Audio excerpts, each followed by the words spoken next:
Wala nang tigil sa pag-iigib ng tubig ang mga residente lalo't nagsimula ng tamaan ng service interruption ang lahat ng customer ng Manila Water. Kasabay po niyan, bumagsak sa pinakamababang level ngayong araw ang tubig sa Lamesa Dam sa loob ng 2 dekada. Pero sa kabila ng kinakaharap na sitwasyon ng publiko, mismong ang Malacanang, duda kung totoo bang may kakulangan sa supply ng tubig. Nakatutok si Maki Pulido.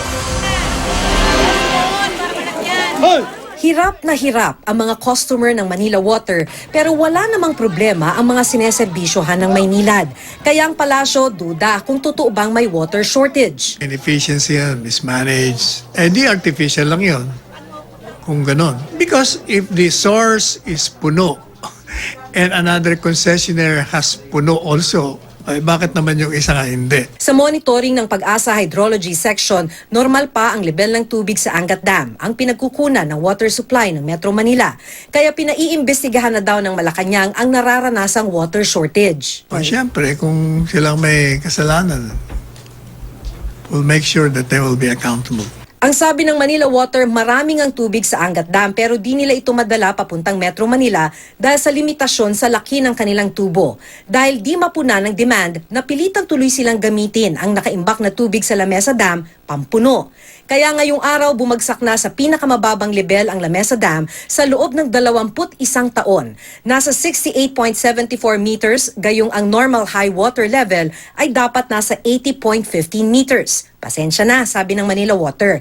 Kahit daw sila nagulat na sa taas ng demand, hindi na nakarating ang tubig sa ibang lugar.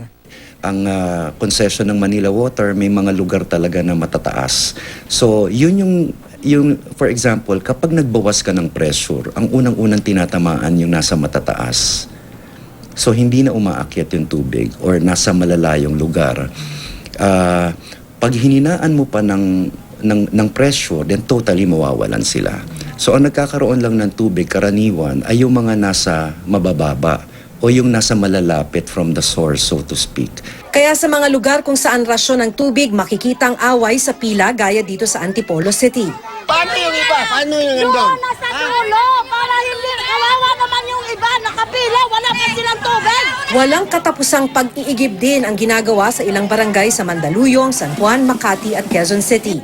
Kung nitong nakalipas na araw, piling lugar lang ang nawawalan ng tubig, simula ngayong araw, lahat ng mahigit 1 milyong customer ng Manila Water ay mawawalan ng supply sa piling oras kada araw. Tignan ang Facebook at Twitter accounts ng Manila Water para malaman kung kailan mawawalan ng tubig sa inyong lugar. Dati, sinabi natin itong lugar na to magkakatubig. Pero dahil parang nag-aagawan pa ng pressure, kumbaga sa ibaba, hindi mo maitulak sa kanya. Ngayon, kung talagang papatayin mo na o iba-valving mo na tinatawag itong lugar na ito para mapunta yung tubig sa kanya, ganun yung mangyayari. Ang tanong, bakit parang nagkagulatan? Alam dapat ng Manila Water ang pagtaas ng bilang ng kumukonsumo ng tubig. Depensa ng Manila Water, noon pa naman daw sinasabi na nila na kailangan na ng mga dagdag na pagkukunan ng tubig. Pero gobyerno ang magtatayo nito. Ang mandato po ng supply talaga ay kumbaga nasa pamahalaan.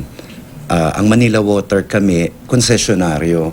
So, ito yung tubig na meron. So, ikaw ang bahala na mag-distribute. Ikaw ang bahala na mag-operate ng mga facilities. It's the government's fault. It's the fault of the 2 concessionaires. It's the fault of the consuming public. It's a shared responsibility. It's the government's fault because we are responsible to source new water sources. Sabi ni Cabinet Secretary Carlo Nograles, maglalabas ng isang executive order para matugunan ang problema ng supply ng tubig. Ang draft ng EO matatapos daw sa susunod na linggo para malagdaan ni Pangulong Duterte sa susunod na cabinet meeting. Ang cabinet meeting nakaschedule sa unang Lunes ng Abril.